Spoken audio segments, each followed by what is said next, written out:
중국 본토에서 불과 180km, 배로 몇 시간이면 넉넉히 도착하는 거리에 있는 섬 하나를 중국 공산당은 70년이 넘도록 손에 넣지 못했습니다. 세계 최대 규모의 육군을 보유했던 마오쩌둥이었죠. 400만 대군을 이끌고 국민당을 본토에서 완전히 몰아냈던 그 거인이 왜 코앞에 있는 대만은 점령하지 못했을까요? 단순히 미국이 지켜줬기 때문이었을까요? 아닙니다. 사실 그보다 훨씬 복잡하고 치명적인 실수들이 겹겹이 쌓여 있었거든요. 준비되지 않은 상태에서 감행한 진먼도의 참혹한 패배, 한반도에서 터진 한국 전쟁이라는 예상치 못한 변수, 그리고 믿었던 혈맹 소련의 차가운 배신까지. 마오쩌둥의 대만 정복 실패사에는 한편의 대하 드라마보다 더 극적인 역사가 숨어 있습니다. 오늘은 그 180km의 장벽을 넘지 못한 마오쩌둥의 좌절과 그로 인해 갈라진 두 나라의 운명을 아주 깊숙이 파헤쳐 보겠습니다. 1949년 10월 1일 베이징 천안문 광장의 하늘은 붉은 깃발로 뒤덮였습니다. 광장에 모인 수십만 명의 군중은 한 목소리로 한 사람의 이름을 연신 외쳐댔죠. 바로 마오쩌둥입니다. 그는 천안문 성로에 올라 준검하고 떨리는 목소리로 선포했습니다. 중화인민공화국이 오늘 수립되었습니다. 이 선언은 단순히 새로운 국가의 탄생만을 의미하는 게 아니었습니다. 20년 넘게 이어진 처참한 내전에서 공산당이 최종적인 승기를 잡았음을 전 세계에 알리는 포효였죠. 당시 인민해방군의 기세는 그야말로 파죽지세였습니다. 병력만 무려 400만 명, 항일전쟁과 내전을 거치며 산전수전 다 겪은 그야말로 전쟁 기계들이었습니다. 반면 장제스의 국민당 정부는 어땠을까요? 한마디로 풍전등화, 아니 이미 꺼져버린 촛불이나 다름없었습니다.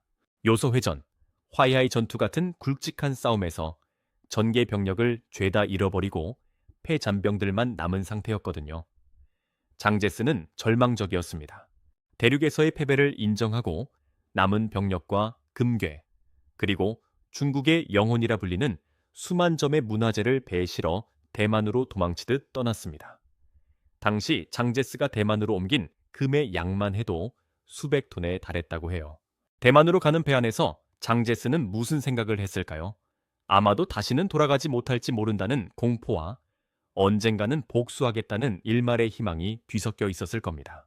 하지만 마오쩌둥의 생각은 달랐습니다.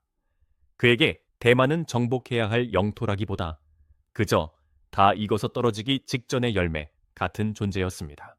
바다를 건너가 장제스의 숨통을 끊어라. 마오쩌둥의 이 명령 한마디에 인민해방군은 즉각 대만 침공 준비에 착수했습니다. 그런데 여러분, 여기서부터 역사의 톱니바퀴가 묘하게 어긋나기 시작합니다. 대륙에서 수만 리 길을 행군하며 승리했던 육군의 전술이 거친 파도가 치는 바다 위에서도 통할 거라 믿었던 그 오만이 비극의 서막이었죠. 마오쩌둥이 대만을 치기 위해 가장 먼저 눈독을 들인 곳은 바로 진먼도였습니다. 우리가 흔히 금문도라고 부르는 곳이죠. 이 섬은 지리적으로 굉장히 독특합니다. 대만 본섬에서는 200km나 떨어져 있지만 중국 푸젠성 해안에서는 겨우 10km 거리에 있습니다. 썰물 때면 수영해서 갈 수 있을 것 같다는 말이 나올 정도로 가깝죠. 맑은 날에는 본토에서 진먼도의 건물들이 육안으로 다 보일 정도니까요. 마오쩌둥 지휘부 입장에선 이보다 더 좋은 징검다리는 없었습니다. 진먼도에 국민당군 사기가 바닥이라며 고작 2개 사단뿐이라는데 9,000명만 보내면 하룻밤이면 끝나겠어. 지휘부의 판단은 이렇게나 낙관적이었습니다. 본토에서 승승장구하던 자신감이 판단력을 흐리게 만든 거죠. 하지만 장제스는 이곳을 최후의 보루로 삼고 난공불락의 요새로 만들어 놓은 상태였습니다. 7,000개가 넘는 지뢰가 해변 곳곳에 깔려 있었고 200개 이상의 지하 벙커가 섬 전체에 거미줄처럼 구축되어 있었습니다. 심지어 미국에서 지원받은 M51 경전차까지 몰래 배치해놨죠. 1949년 10월 25일 새벽, 운명의 시간이 다가왔습니다. 인민해방군 9,000여 명이 배에 올랐습니다. 그런데 여기서 기가 막힌 사실이 하나 있습니다. 당시 공산당군에겐 전문적인 상륙함이 단 한 척도 없었습니다. 그래서 어떻게 했느냐? 근처 어민들에게서 징발한 낡은 목선과 돛담배들을 타고 바다를 건넌 겁니다.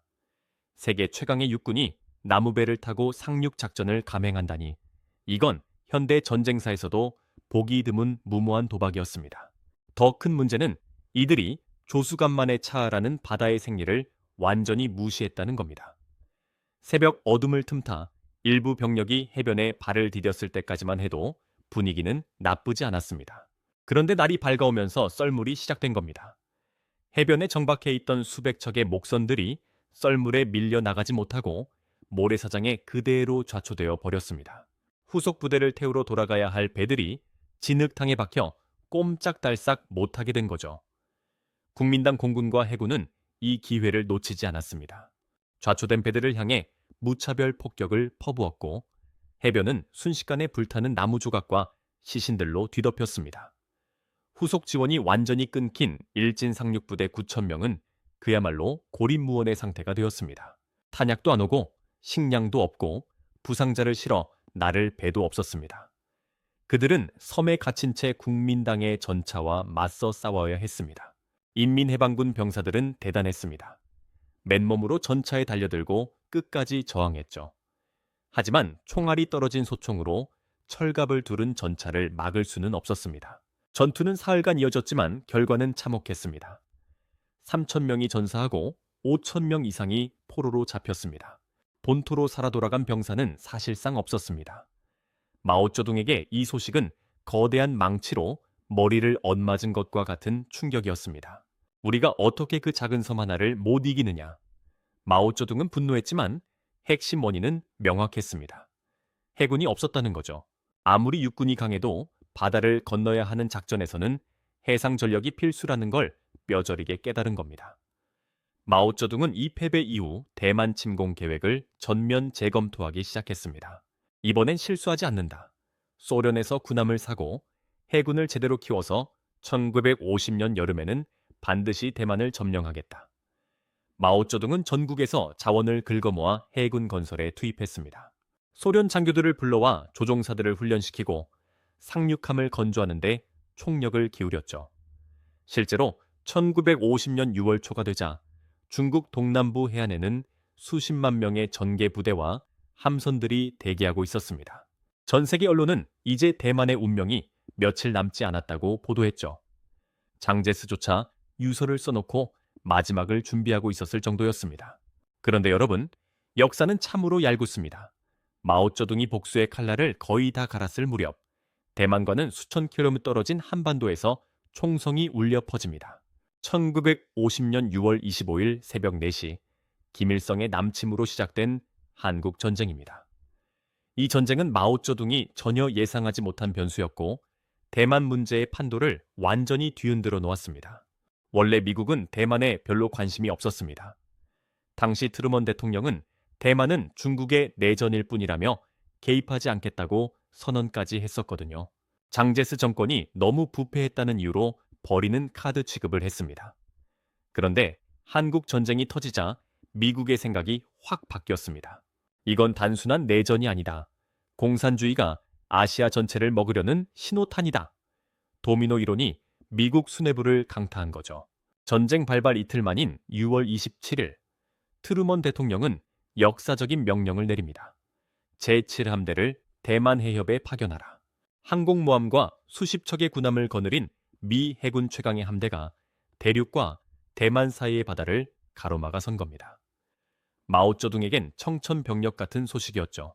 미군 함대 하나만으로도 당시 중국 해군 전체를 압도할 수 있었으니까요.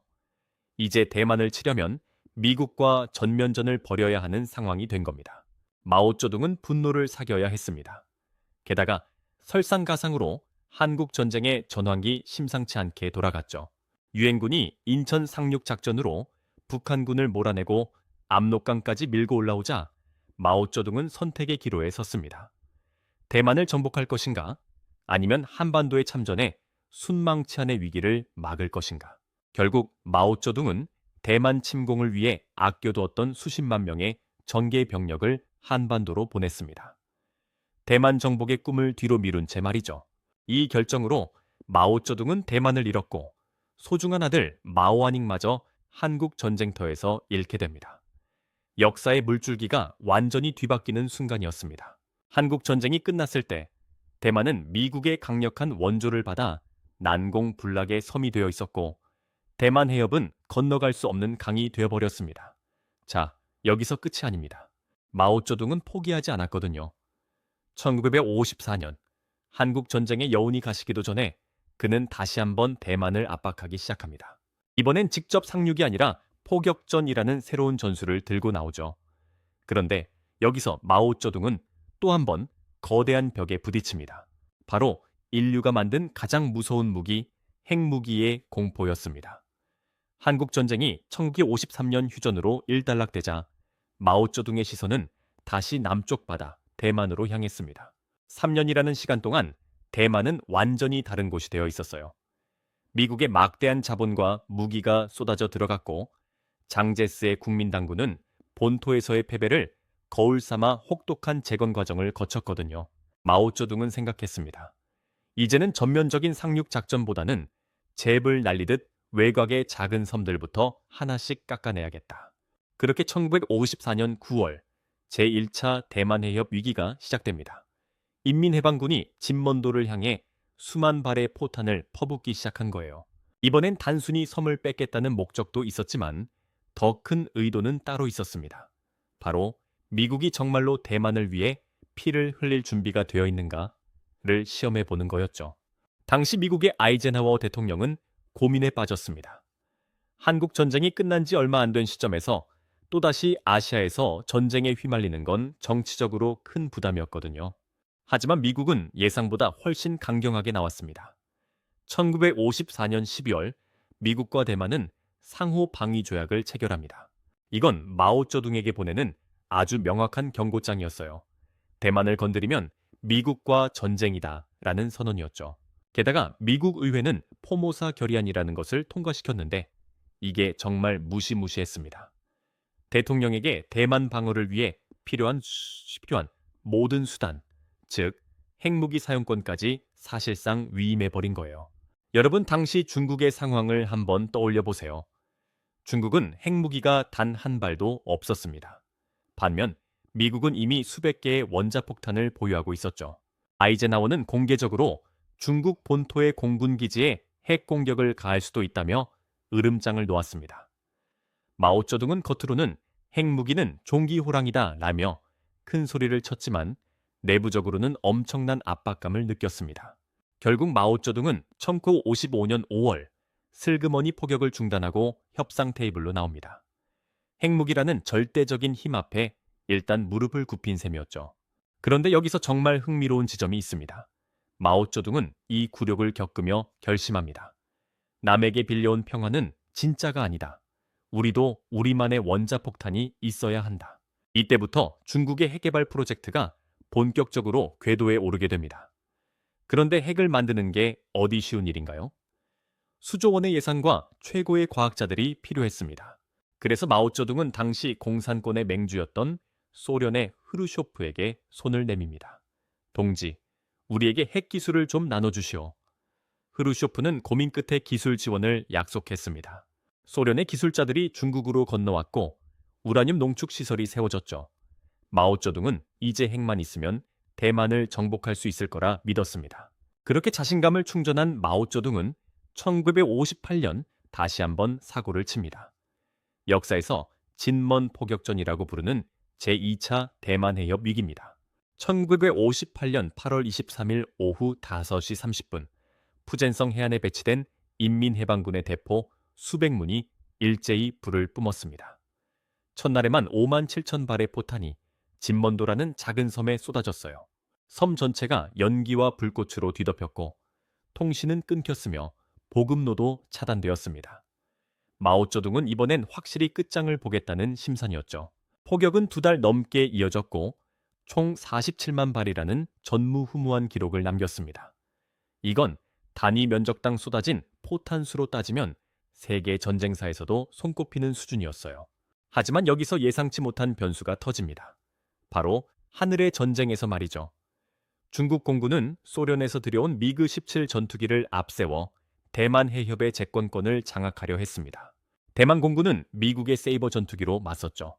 그런데 기체 성능보다 더 충격적인 건 미국이 대만에게 건네준 비장의 무기였습니다. 바로 세계 최초의 열추적 공대공 미사일 사이드와인더 AIM 카이비였습니다. 당시 중국 조종사들은 미사일이라는 존재 자체를 거의 몰랐습니다.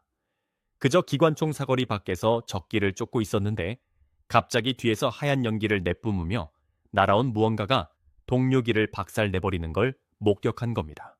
적기가 쏘지도 않았는데 우리 비행기가 터졌다. 중국 공군은 패닉에 빠졌습니다. 이 공중전에서 대만 공군은 단 1대의 손실도 없이 중국 미국이 수십 대를 격추하는 압도적인 승리를 거둡니다.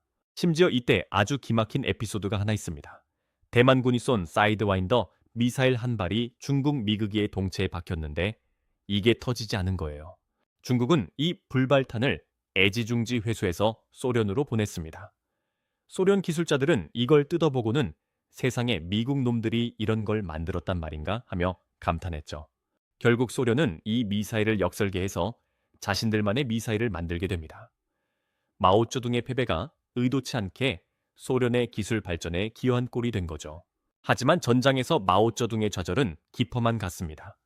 하늘에선 미사일에 밀리고 바다에선 미 제7함대가 버티고 있었거든요. 미국은 이번에도 핵카드를 만지작거렸습니다. 아이젠하워는 필요하다면 중국 본토를 석기 시대로 돌려놓겠다는 식의 강경 발언을 이어갔죠. 마오쩌둥은 기대했습니다. 우리에겐 소련이 있잖아. 흐르쇼프 동지가 우리를 위해 해구산을 펼쳐주겠지. 그런데 여기서 마오쩌둥의 뒤통수를 치는 사건이 벌어집니다. 소련의 흐르쇼프가 비밀 메시지를 보내온 거예요.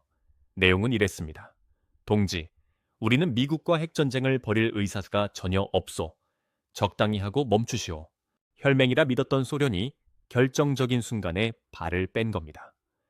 소련 입장에서는 중국의 영토 분쟁 때문에 자국이 멸망할 수도 있는 리스크를 짊어지기 싫었던 거죠. 마오쩌둥은 큰 충격을 받았습니다. 믿었던 도끼에 발등 찍힌 기분이었을 거예요. 결국 그는 체면을 지키기 위해 아주 기묘한 결정을 내립니다. 우리는 인도주의적인 차원에서 홀수나래만 포격하고 짝수나래는 쉬겠다. 이게 무슨 말도 안 되는 소리인가 싶으시죠? 전쟁 중에 격일제로 공격을 하겠다니요. 사실상 항복은 하기 싫고 공격을 계속할 힘은 없으니 내놓은 고육지책이었습니다. 짝수나래는 대만군이 보급을 받을 수 있게 길을 터준 셈이었죠. 이 우스꽝스러운 격일제 포격은 무려 20년 가까이 형식적으로 이어지다 마오쩌둥이 죽고 나서야 끝이 납니다. 이 제2차 대만 해협 위기는 마오쩌둥에게 두 가지 뼈아픈 교훈을 남겼습니다. 첫째, 미국은 대만을 지키기 위해 진짜로 핵을 쏠 놈들이다. 둘째, 소련은 우리 편이 아니다. 이때부터 마오쩌둥은 소련과도 등을 돌리기 시작합니다. 그 유명한 중소결렬의 시작이었죠. 이제 중국은 전 세계에서 가장 고립된 나라가 되어버렸습니다. 미국과도 적이고 소련과도 적이 된 거예요. 사면촉에 빠진 마오쩌둥. 그는 이제 대만을 무력으로 정복하는 것이 사실상 불가능하다는 것을 깨닫습니다. 그렇다면 그는 이 상황을 어떻게 돌파하려 했을까요? 여기서 마오쩌둥은 전 세계를 깜짝 놀라게 할 거대한 내부 실험을 시작합니다. 바로 대약진 운동과 문화 대혁명입니다. 마오쩌둥은 경제를 살리겠다며 그 유명한 대약진 운동을 밀어붙입니다. 집집마다 밥그릇, 숟가락까지 다 녹여서 쇠부티를 만들라고 시켰고 참새가 곡식을 먹는다며 참새 소탕 작전을 벌였죠. 결과는 인류 역사상 최악의 참극이었습니다. 농사는 망가졌고 무려 3천만 명에서 4,500만 명에 달하는 사람들이 굶어 죽었습니다. 나라 전체가 굶어 죽어가는 판에 대만으로 상륙할 배를 만들고 수십만 대군을 보낼 여력이 있었을까요? 당연히 없었습니다. 여기에 불을 지핀 게 바로 문화대혁명입니다. 홍위병들이 들이닥쳐 옛것은 모조리 파괴했고 지식인과 노련한 군 지휘관들을 반혁명 분자로 몰아 숙청했습니다. 마오쩌둥이 스스로 자신의 팔다리를 자른 셈입니다. 그 사이 대만은 미국의 지원을 받으며 경제를 키우고 군사력을 현대화하고 있었습니다. 죽어도 같이 밥 안 먹을 것 같던 미국과 중국이 갑자기 손을 맞잡은 거예요. 바로 핑퐁 외교의 시작이었죠. 1972년 닉슨이 베이징에 도착해 마오쩌둥과 악수를 하는 장면은 전 세계를 충격에 빠뜨렸습니다. 이 악수는 대만에게는 청천벽력 같은 소식이었죠. 이후 대만은 국제사회에서 미운 오리 새끼가 됩니다. 유엔에서 쫓겨났고 미국과도 공식 수교가 끊어졌습니다. 1976년 9월 9일 대륙의 절대 권력자였던 마오쩌둥은 82세의 나이로 숨을 거둡니다. 끝내 대만 땅을 밟아보지 못한 채 말이죠. 마오쩌둥이 죽고 난 뒤 중국은 덩샤오핑이 권력을 잡으며 개혁개방의 길로 들어섭니다. 대신 대만은 이미 다른 길을 걷고 있었습니다. 70년 전 마오쩌둥이 풀지 못한 이 숙제는 이제 그의 후계자들에게 넘어갔습니다. 과연 21세기의 중국은 70년 전 그들이 넘지 못한 그 바다를 넘을 수 있을까요? 아니면 역사는 또 다른 방식으로 우리를 놀라게 할까요?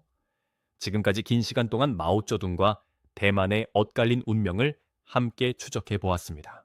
오늘 이야기가 여러분께 흥미로운 통찰을 드렸다면 정말 기쁘겠습니다.